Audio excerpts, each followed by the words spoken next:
Good afternoon and welcome to Hudson Institute. I'm Ken Weinstein, President and CEO of Hudson Institute. Our mission is to promote U.S. international leadership and global engagement for a secure, free, and prosperous future. My colleagues and I are absolutely delighted to welcome Reza Pahlavi back to Hudson Institute to discuss the future of Iran at this critical moment in history, a moment that in early December 2019, Nobel Prize winner, human rights activist Shirin Ebadi termed, quote, the beginning of the fall of the Islamic Republic, end quote.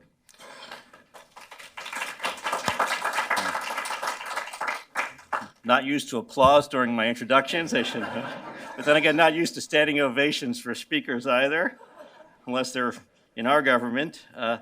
This week, we are once again seeing thousands of Iranians take to the streets to demand an end to the regime, this time in response to the regime's delayed admission that it shot down Ukrainian International Airlines Flight 752, killing all 176 passengers on board.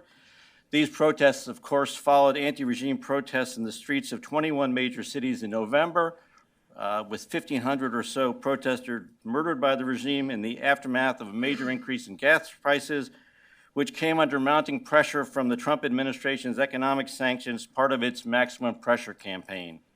And of course, the most recent protests we've seen the last few days came on the heels of a new stage of the elimination of Qasem Soleimani, the head of the Quds Force, and Iranian proxy forces throughout the Middle East by bold American action on January 3rd.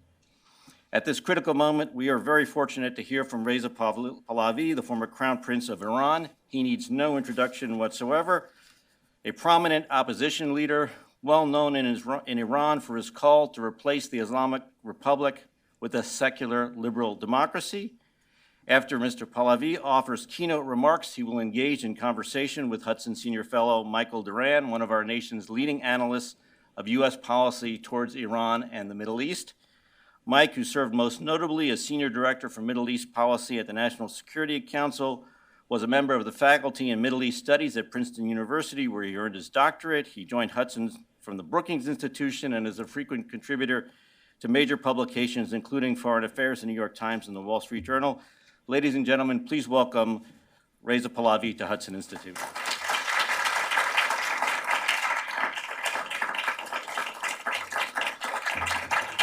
Thank you.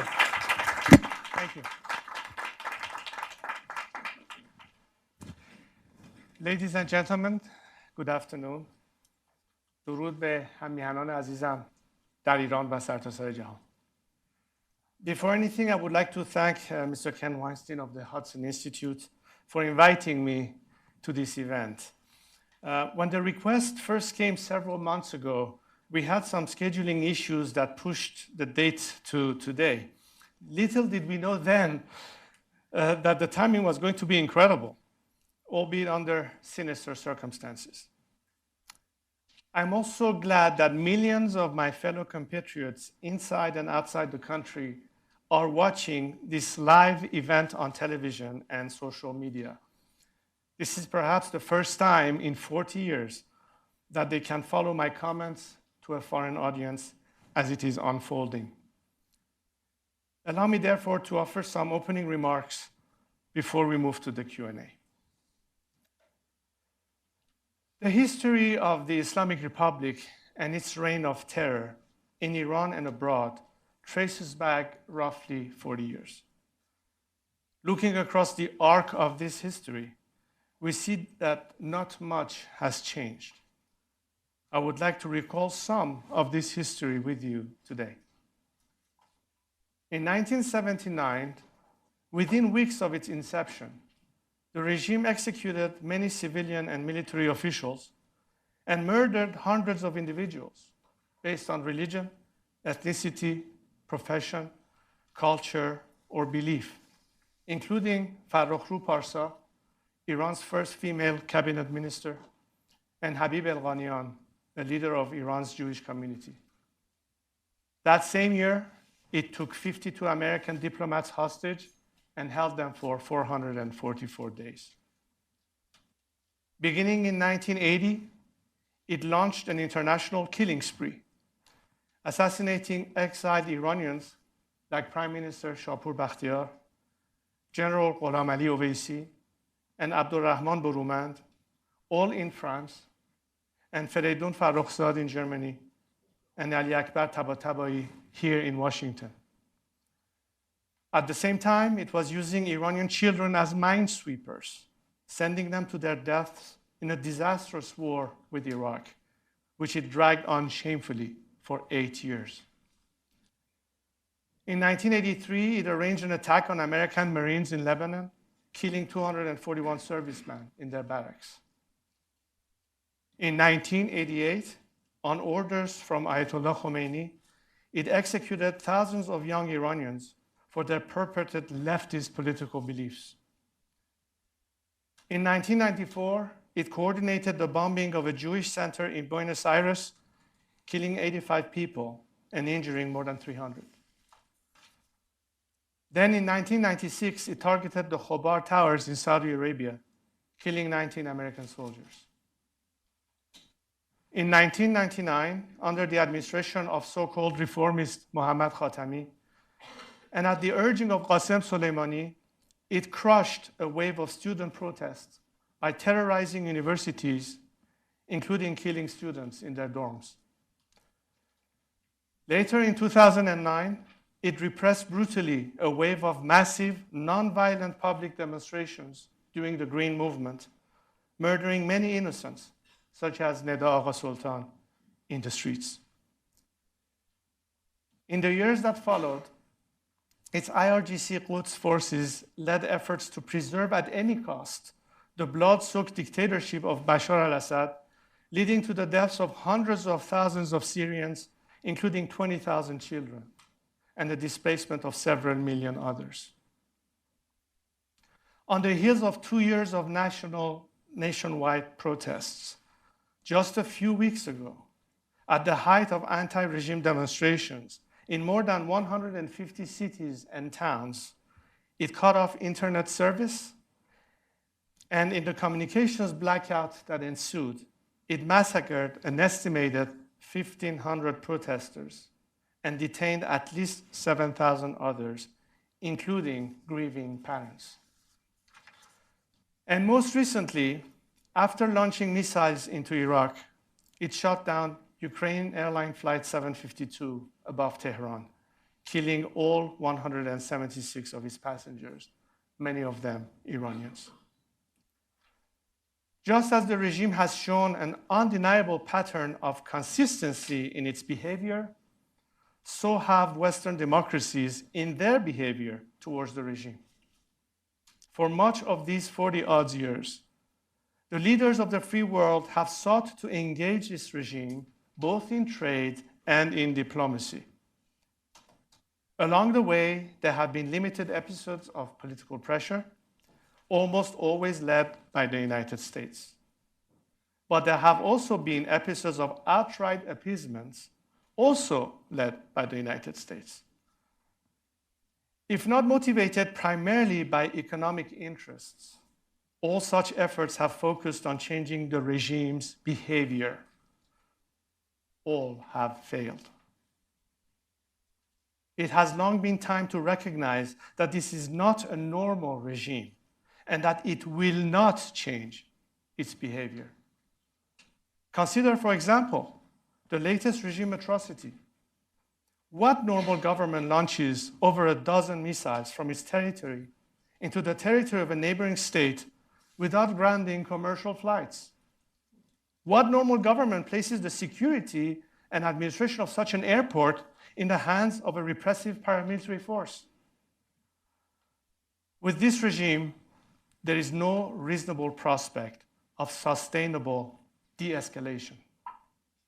But with the Iranian people, there is the opportunity for sustained peace and friendship, because there's no quarrel to begin with, just shared interests, shared values, and for now, a shared enemy. To my compatriots, this regime is an anti-Iranian occupying force with no regards for the history, the culture, or national interest of Iran and Iranians.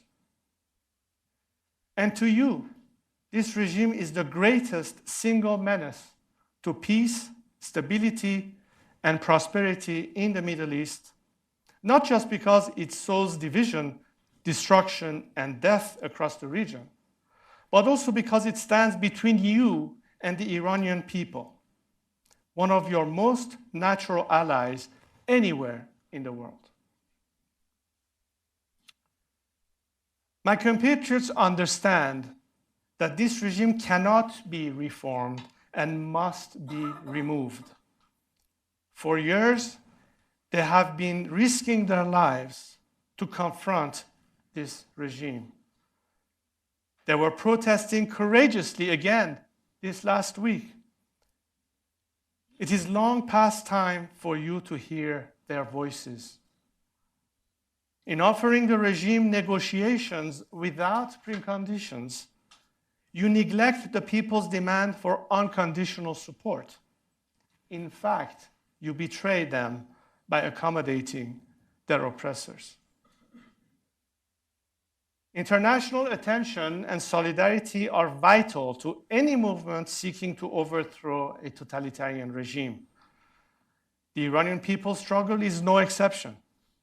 This is precisely why the regime's proxies and apologists in the Western media and policy communities work diligently to frustrate any form of support for the free world, whether by advocating cuts in funding for civil education or human rights initiatives, or by peddling the absurd argument that even speaking of the regime's crimes will undermine democratic progress. Let us consider again the regime's latest crime against humanity, the shooting down of Flight 752. After 4 days of deplorable obfuscation, the regime was forced to take responsibility for the murder of 176 innocent men, women, and children, but only because of international scrutiny and persistence. Imagine a slightly different fact pattern. An Iranian airline, a domestic route with no foreign or dual nationals. We would never have learned the truth. Leading democracies like Canada and the United States have a decisive role to play in holding this regime accountable. This latest episode is a compelling illustration of the impact they can have. Just like the victims of Flight 752, the Iranian people deserve your attention and support. Today, I look forward to discussing a new path, one that focuses on engaging the true sovereigns of Iran, the people of Iran. This regime deserves every form of maximum pressure, but my people deserve every ounce of maximum support. Thank you very much.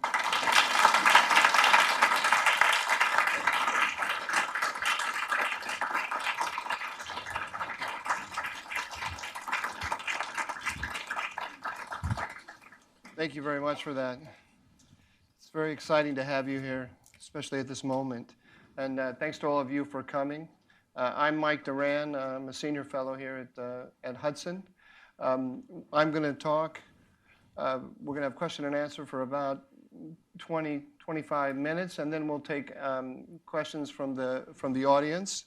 I think we're going to take the questions electronically, and there'll be there should be up on the screen behind me an address to which you can send your questions.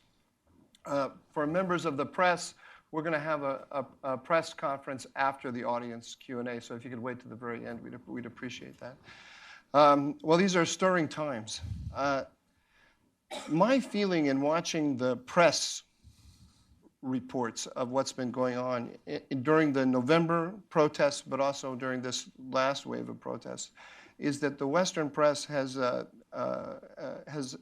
call its coverage inadequate would be an understatement. I wonder if you share that opinion. That's precisely the question that is posed every single day for Iranians who are active at home or on social media or how little coverage, for instance, the protests of last month got into Western media, as opposed to recent coverage due to the killing of Qasem Soleimani, in contrast. Being selective in reporting is not the best image to convey if you are talking about a free world where information is crucial in order to make decisions, whether it's policy making, whether it is sending a message to the people who live in that country. And in that case, I think some of the responsibility is in the hand of the free press. If you're supporting protesters in Hong Kong, if you're supporting protesters in Venezuela, the same should apply to Iran. Much more could be said, particularly that in contrast to 40 years ago, where unless you had boots on the ground in terms of reporters covering an event, in today's world of social media, with all sorts of clicks and information comes out and is easily accessible, checking the veracity of an information, it is not lack of information. It's lack of coverage that is needed. So yes, I also appeal, not just me, I think millions of Iranians appeal to the free world and the free press to make sure that if they're going to brave their lives, and in fact are losing their lives on their path to liberate themselves, that the world shows their solidarity and support. And the first line of defense is media, because the regime, guess what, is trying to shut down people by jamming satellite signals, by interrupting the internet. Why? Because they don't want people to find out. And people need the information. And it is the free media that offers that information for all to see. So I hope they do their part. You know, there was a persistent media line that the killing of Soleimani brought all of the Iranians together, united them in solidarity against the United States. I mean, I think we can see clearly that that's completely false. There has been tremendous amount of chatter on social media regarding this event, and as much as some selective footages by the typical rent-a-crowd that the regime could mobilize, there were also many protests that was not covered or talked about burning his picture and people chanting against him. I think the Iranian people make no mistake about those who serve the country as opposed to those who serve the regime. And the regime has, for 40 years, shown that its agenda is not Iran and the Iranian people, only its own survival, at the expense of oppressing people and repressing them to the point of killing, as I said, just last month, 1,500 people, just for being peacefully protesting them. Let's talk a little bit about the repression. One of the questions I have in my mind in watching what's happening is whether we are really at the end of the Islamic Republic, or whether it can limp along like this for a long time. I mean, we see people are being killed in the streets, and repression works, unfortunately. Where do you think we are at this point? Are we? Could we see years more of the Islamic Republic, or is 2020 going to be the year that it goes down? In recent years, the regime had to utilize other nationals as the repressive forces to repress the Iranian people. What I mean by that is that the disillusionment started a long time ago.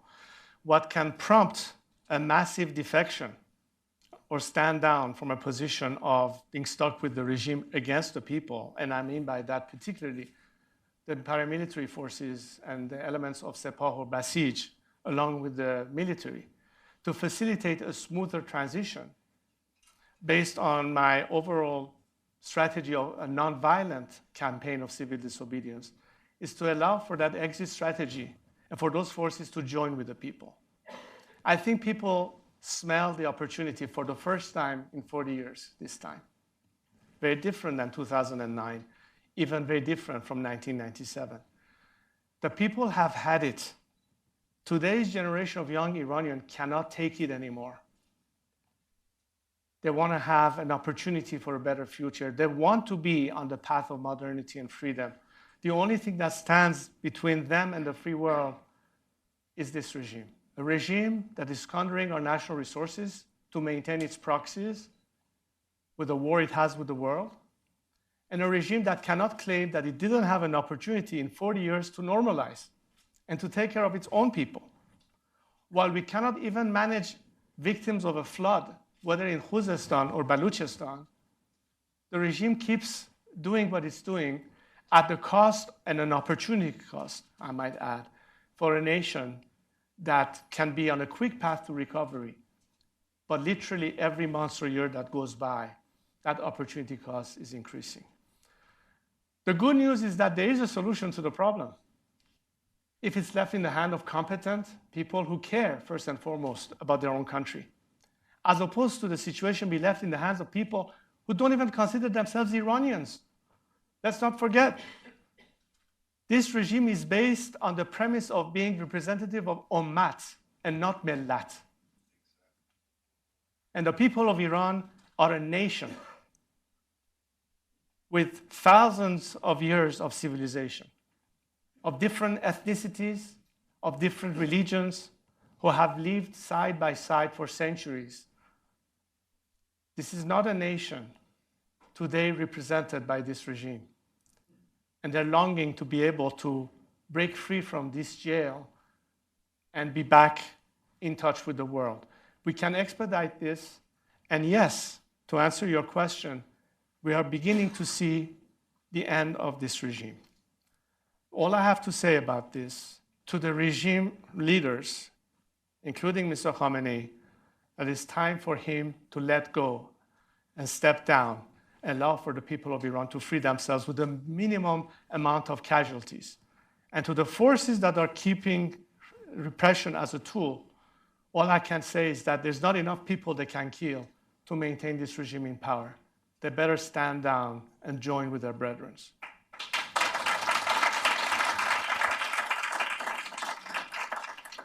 Just for our viewers in Milwaukee, you said that there's a distinction between the regime sees itself as the representative of the universal Islamic community as opposed to the nation.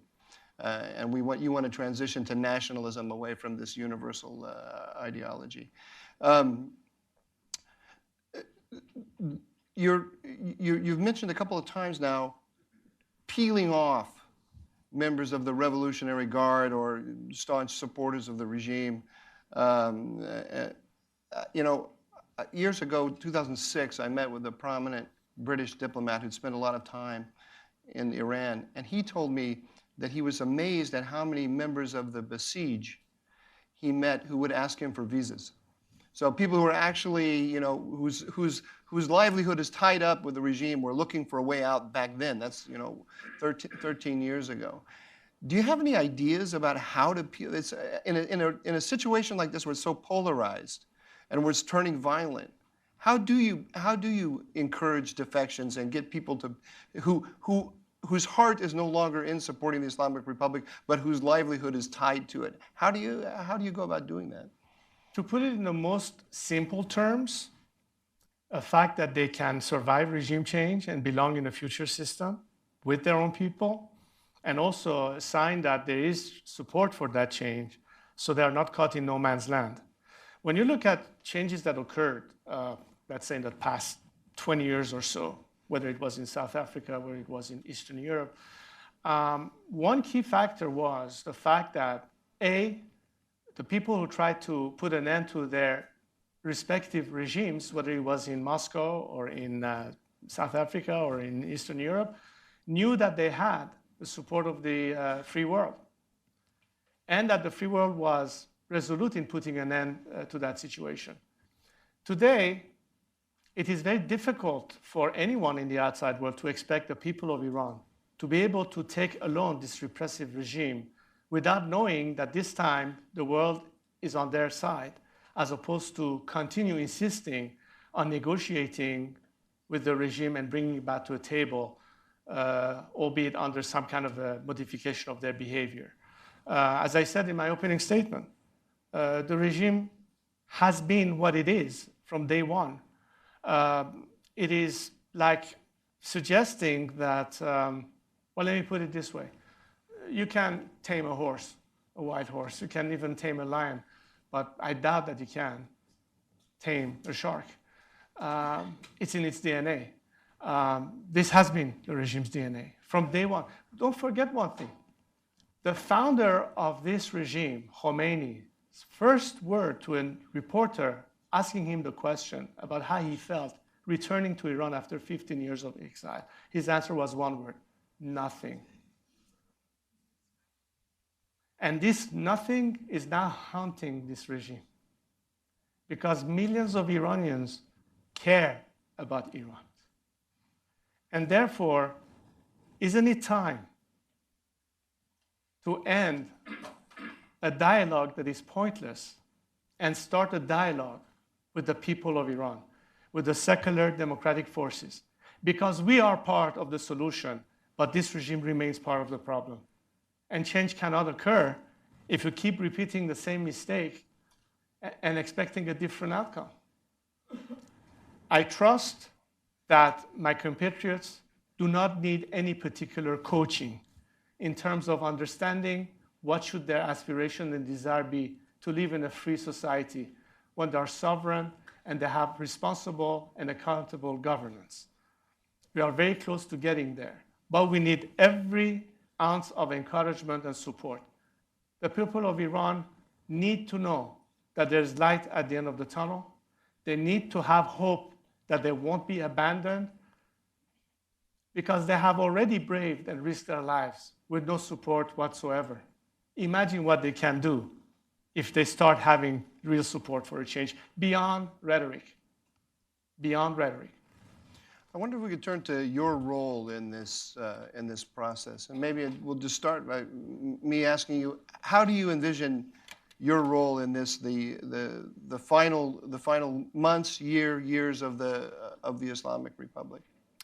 To the extent of the trust and that people place in me and the name recognition that I have, I certainly have tried to do the best I can to encourage as much coordination and unity among like-minded forces, because we have a common agenda to free our country.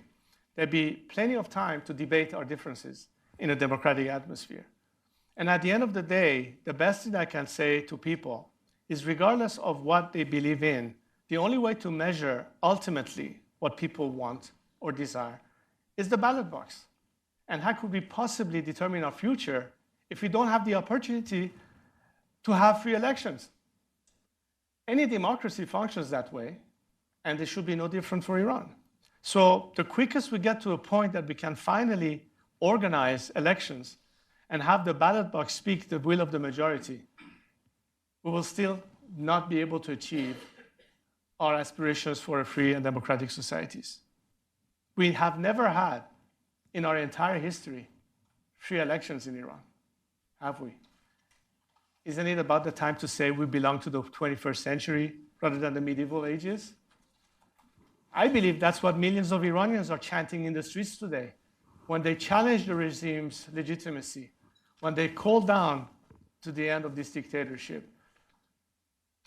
Their voice is beginning to finally get heard, not just heard, but responded to. And one of my tasks, and what they have asked me throughout the years, is to convey their message to the free world and to be able to bring as much support as I can possibly orchestrate towards their goals and ambitions inside. Now, clearly, there has to be a distribution of tasks. A lot needs to be done inside and outside of Iran.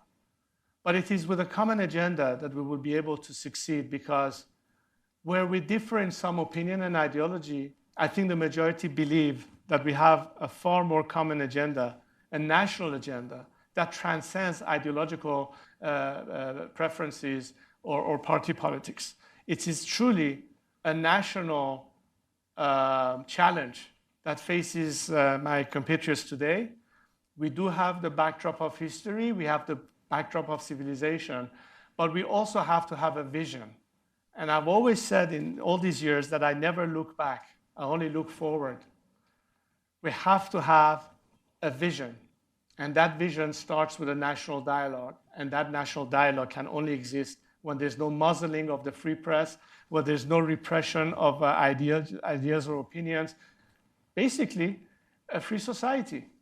And for those people who might second guess the Iranians' ability to do that, I say you cannot not say that they deserve a chance to prove themselves. And I believe in that chance. And that's what for 40 years and counting I've been trying to do. Put them on the driver's seat and let them be masters of their own destiny. Nothing else. I think you basically just answered this question, but I want to ask it anyway.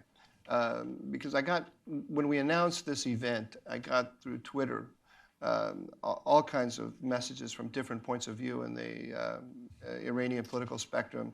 I got many, many people who said, thank you, thank you, thank you. And then I got people who said, how can you do this? You have to ask him this, you have to ask him that, and so on. And so I got messages from people in the MEK saying that you don't represent them. I got messages from ethnic minorities saying you don't represent them. What would you say to those people? I think you just answered it, but I'd like you to give you the opportunity to say directly to them who are saying that you don't speak for them. What would your answer to them be? Well, I've always said in all these years that, first of all, it's not about me. It's about the people of Iran. And number two, you may not like the messenger, but is there something wrong with the message?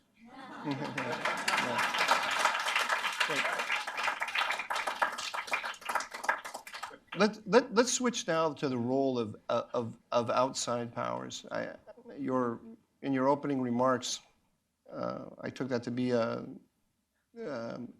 very blunt statement, I would say, to the Trump administration. Don't negotiate with the regime at this point. What would you like to see them do at this stage? What are they? Let's evaluate them. What are they doing right? What would you like to see them do differently?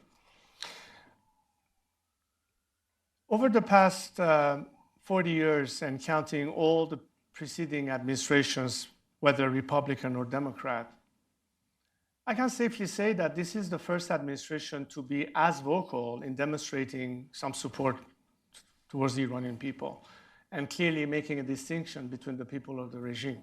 Having said that, and I know that there's always this sort of allergy towards the concept of a change of regime, but all I wanted to say is to say, look, you expect to have a nation achieve freedom.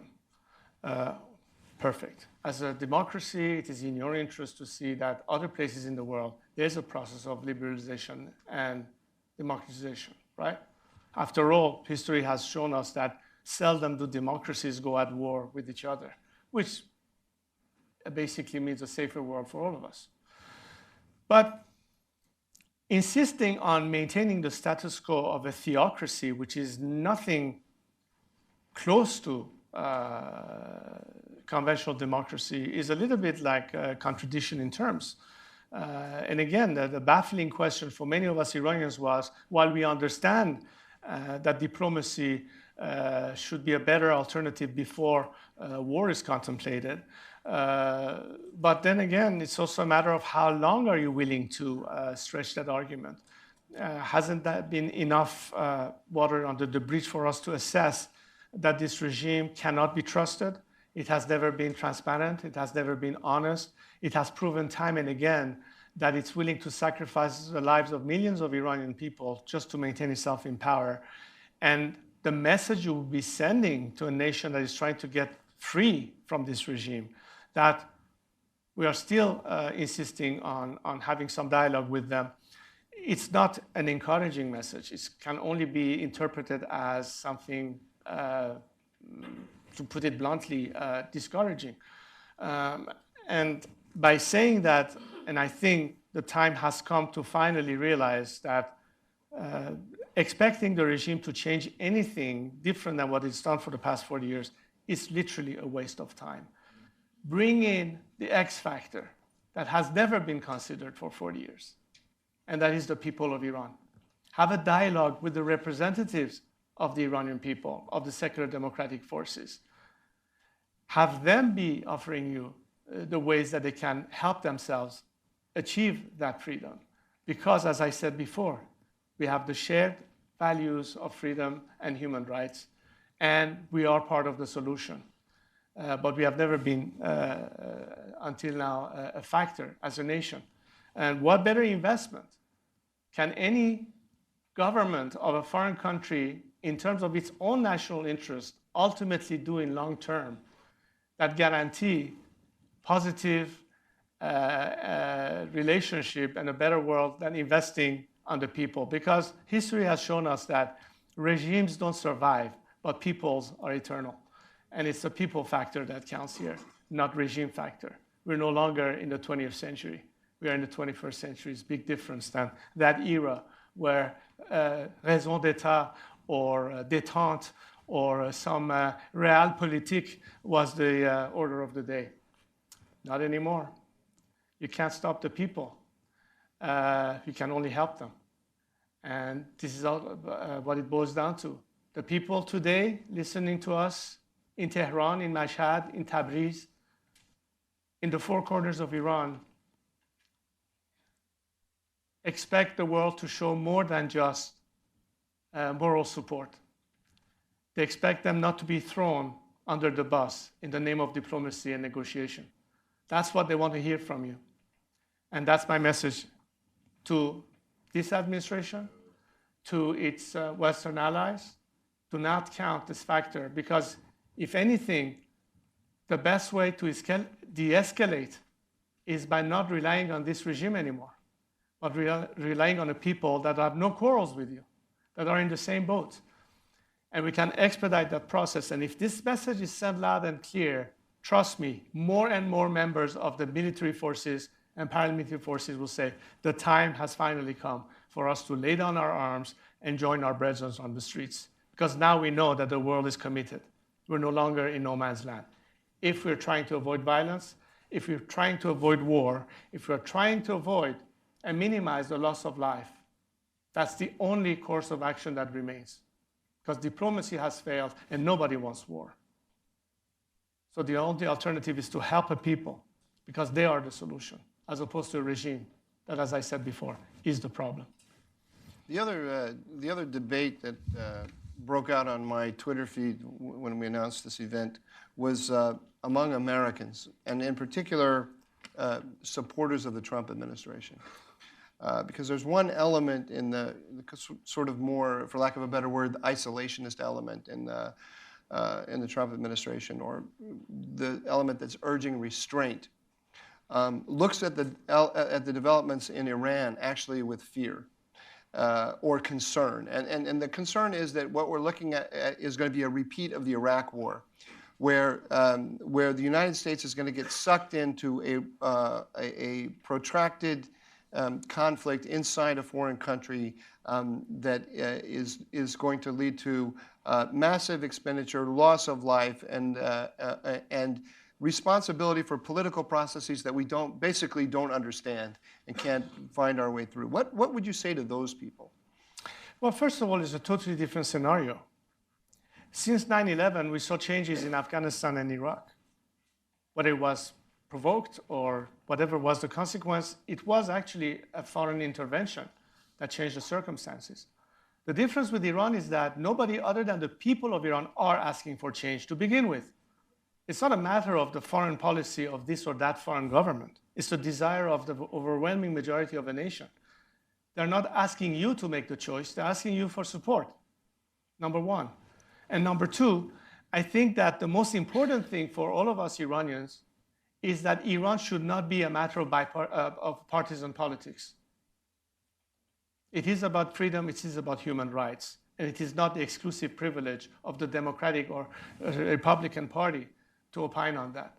That's why it affects Americans, regardless of which side of the aisle they are in their own domestic politics, not to make Iran an issue of partisan politics. That's the first thing we expect as a nation. Did you hear that, Democrats? Sorry, I had to take a little partisan advantage of your nonpartisan statement. What do you expect? What do you expect the regime will do? I mean, I don't expect them to just go quietly into the night. And even if they already know that things are difficult, they're going to fight. In what way are they going to fight? The degree to which complete demoralization occurs in totalitarian regimes is directly correlated to the degree of optimism and hope that the people facing them sense at a crucial moment in history. When you think of one thing that is known in the annals of history of a Santiago moment, when it came to the struggle against the Pinochet regime in South America, when you're talking about the beginning of a different take on where a nation is, when you see some images of a young Chinese student in Tiananmen Square in front of a tank, or God knows so many examples that has happened since then, and you think of the person sitting in a position of decision to repress and quash people, what is their ultimate hope to survive? Part is that they can continue repressing without pity, with no consequences on the basis of the outside world, which is why it's important to maintain maximum pressure. That's one of the dimensions. But it's also because they realize that it's pointless. I think Mr. Khamenei, for the first time in the last few weeks, had realized that this is beyond salvaging, that people are openly chanting for his, basically removing himself from the picture. It has gone to a point where the slogans on the streets are so visible that only by miracle, if they're thrown a lifeline again in the name of foreign diplomacy and negotiation, can he try to survive a little bit longer. But I think the events has passed this regime. We are in a mode of a final implosion. And I use the term implosion on purpose because I think the only way we can avoid anarchy in a post-collapse is to work the problem. And that's precisely why dialogue is needed with the forces of change, so that the people of Iran and the world realize that there is a process that will occur immediately upon the collapse, that there will be a transition plan in place in terms of addressing the temporary management of the country's affairs, but at the same time providing grounds for a democratic process, starting with a constitutional assembly to begin debating every aspect of what Iran needs to ultimately decide for itself in terms of the form of regime or government they would like to have. For all this process to be kicked in, we have to already anticipate all these moves. And I've always talked about this, for those of you who have followed me all these years, that the issue is not just to get rid of this regime, but to also have an alternative in mind. Very different than back in 1979, where the majority of those who were against my father's regime said, let the Shah go, then we'll see what happens. Well, guess what? And we don't want to be caught in the same unpredictability again. For those who are using this excuse that, well, we don't want to have another scenario of America be dragged into anything, America is not being dragged into anything other than what people are asking. And again, let me repeat that. All we need to know is that you're on the right side of the equations. The people are doing the job. It's not going to be American forces. It's not going to be an intervention of any sort. It's basically supporting a nation on its path to claiming their country back from a regime that has put them literally in jail for the past 40 years. That's the investment, but you cannot just talk about it. You have to actually take some steps towards that. We have to do our part. When I say we, I mean we, the Iranian people, both at home and abroad. This is why, over all these years, and particularly in recent months, I, for one, have been constantly increasing my dialogue with people inside Iran, people who can be the forces of change in terms of administrative skills, various forms of managers, and people who obviously, under the circumstances, are forced to work and operate under the radar because they cannot prematurely be exposed, so they can be the components to fill in that gap, together with the diaspora members of the democratic forces in exile and in opposition, to coordinate a plan and to have this dialogue among ourselves, make our necessary presentations to the outside world, but also to incentivize the people in their final blow to the regime, which I have always believed would be in culmination when the whole country comes to a standstill with major labor strikes. And I have some specific suggestions as to how that could be assisted. All of this means that we're not just sitting here and saying this regime must go. We also have a plan in terms of how to replace it and with what. But we need to have much better dialogue with the outside world, not only for them to understand that there is going to be a solution, it's not going to be mayhem, but also to identify the forces at play so that basically we're all on the same frequency. That's very critical, and it will expedite and smooth the process of transition in a post-regime collapse. We'll move now to questions from the audience, which have come to me through the magic of the internet. And let me just take up with what you just said, because I have a question right here before me, clearly from a supporter. Why doesn't His Highness call for a general strike? I think that the general strike will occur at a point where we have an increased ability of coordination of street action inside Iran. One thing that has been missing, and I would pretty much admit to this, is the fact that there is a lack of interim or middle management. You have the people on the streets, you have a general desire, but the daily aspect of managing, coordinating, orchestrating a variety of campaigns requires more than the limited resources that currently exist in Iran. Now, a lot of it is financial, because you have to be able to finance that. But the time where we can call for a national strike is for us to have the ability to tell that would-be striker that he or she is going to be compensated, running the risk of losing his wages as a result of going on strike. For years now, I've proposed the formation of what I would call a strike fund, a dedicated amount of money that will be there to guarantee financial compensation for the worker and his families that would go on strike. These people are hardly surviving these days economically. They cannot be expected to risk everything with nothing in return. You need to incentivize them. So that's one aspect, which will then make it easier to call for a nationwide strike. The timing of the strike is also important, because you cannot sustain such strikes for months at a time. It has to be part of a climax which forces the final nail in the coffin of the regime, so that immediately when the implosion occurs, that element of transition can be in place. These two go together hand in glove. So the timing has to also be right. Now, in preparation for all that, a lot of groundwork needs to be done. And for the most part, Iran's civil society in various sectors have done pretty well, given the circumstances. We simply need to increase their abilities to implement this. We also need to make sure that communication and coordination remains part of the equation. Most of my compatriots that talk to me about this are fearful of yet again another interruption, for instance, in the internet access or broadcast.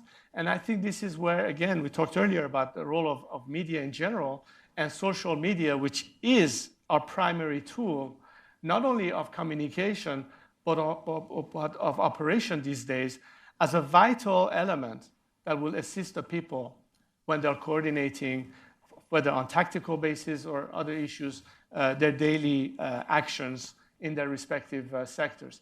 All of this is part of what needs to be further explored.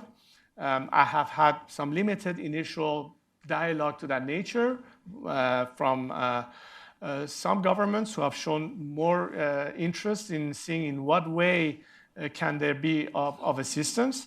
But as I said, this is something that I would leave to the experts and the people who are in a position to pretty much put down together their list of asks in terms of specifically what can be done. And again, it goes back to my point that once this dialogue actually starts with all these forces, a lot of the answers to many of these questions will be found, some of which I may be able to answer, but most of it will be answered by those who are, in fact, in a position right now as we speak to orchestrate or organize any action within Iran, or for that matter, outside.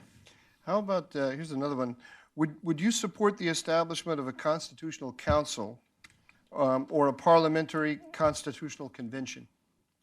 Well, a lot of questions over the years have been asked about why not form a government in exile. This is probably the most frequent, common question over the years, including recently, that has been asked. I don't think that's a practical avenue, because, again, for a government in exile to have any sense, that means that any foreign government will have to seize official recognition of the existing de facto government and begin to officially recognize such governance. And then the question is, on what basis and by which mandate are the people supposedly forming such a government base their legitimacy on? And that is a harder pill to swallow when it comes to actually thinking of it. As opposed to err back towards the direction that we have done all these years is there is a synchronicity of a common agenda between a very vast array of Iranians in their diverse political families, which agree with one aspect, that the ultimate decision has to be left at the hand of the people of Iran through a constitutional process, which has to occur in Iran. That means the election of a constitutional assembly. Such elections cannot be held as long as this regime is in place. It goes without saying that the minute this regime is no longer there, there has to be a transition team. We can call it a transitional government or a transitional council, which in effect will be responsible for identifying those who can take the responsibility of managing the country's affairs in an interim period of time, but to immediately set the stage for the elections of that parliamentary process, the Constituent Assembly. So minimal work is done in terms of new legislation. To that effect, I've been asked the question, well, during that period, let's say it takes a year, a couple of years, or maybe 3 years at the most during that transition phase, the country is governed based on which laws? Are we going to operate under the laws of the Islamic regime? Or are we going to fall back to preceding laws predating this regime, at least as a frame of reference, so that some order is brought back to society? What is the role of the militia during that time? To which I say, isn't it their first job to preserve order and security in Iran, to prevent vigilantism or pillage?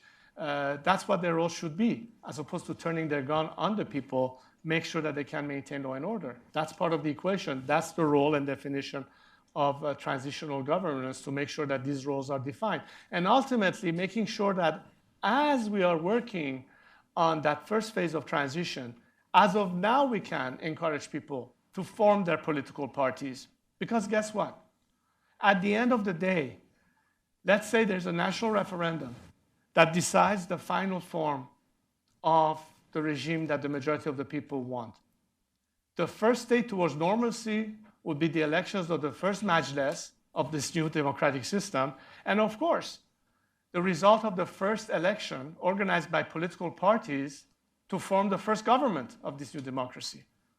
So without political parties, how can we possibly identify those responsible to govern the country tomorrow based on elections?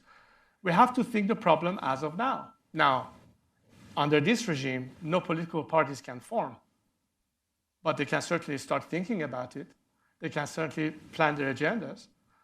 I envisage a country that will have probably a multi-party system, probably a very strong conservative party, a Liberal Democratic Party, a socialist party, most likely, and maybe a few parties in between.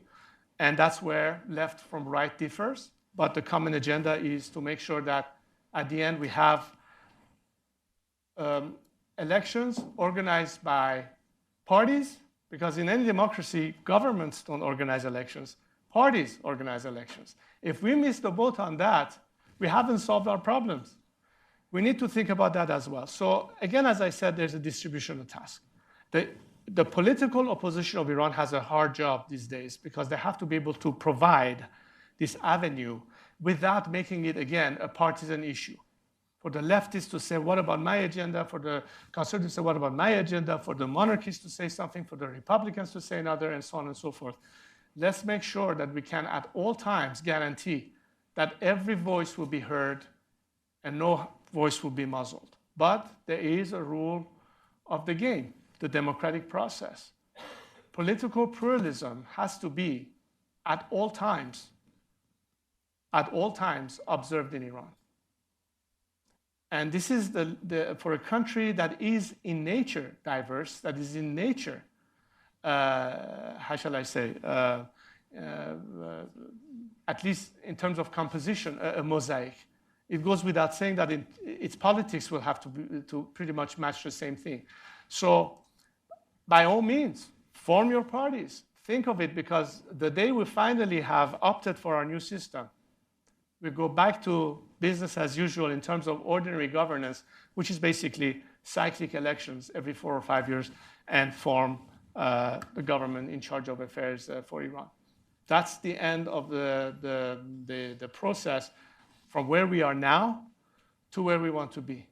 And in all this process, there are different phases and different times. The most important thing right now as we are approaching collapse is to start thinking much more seriously about the elements that have to immediately fill the vacuum and take over the country, so we are in a mode of controlled implosion with a known outcome as opposed to uncertainty, which usually is conducive to chaos and anarchy, which we will try to avoid at any cost.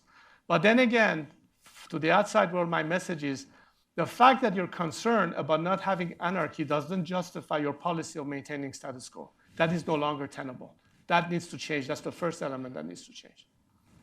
You already addressed this issue, but let me read this question to you. And if you have anything to add, you can add. And if you've said everything you want to say, we can just stop right there.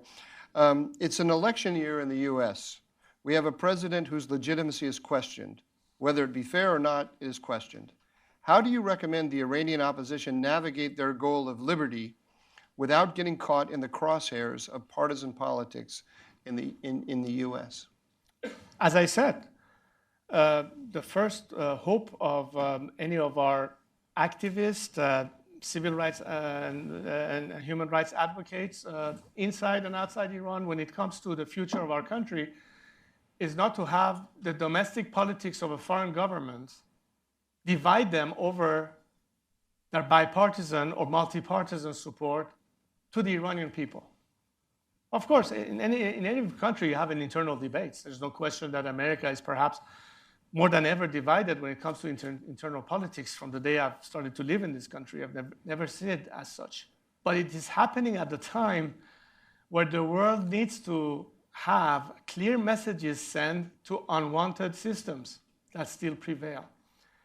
And usually, those kind of regimes always find a way to take advantage of any internal division of foreign countries when it comes to their attitude vis-a-vis that given country. They will play to the max through their fifth column and a wave of apologies, as we have witnessed many times.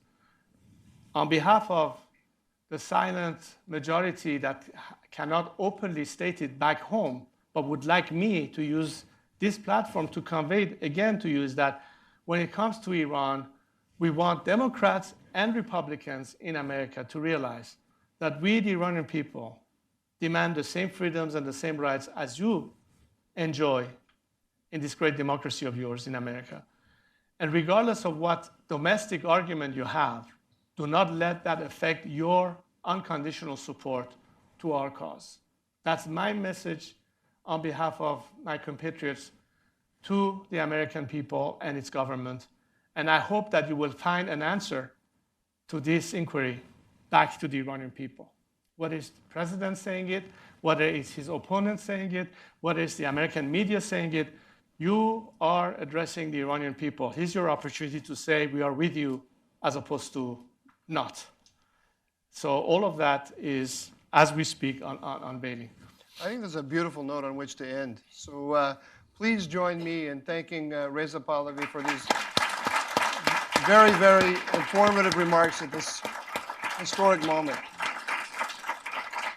Thank you very much. Really appreciate it.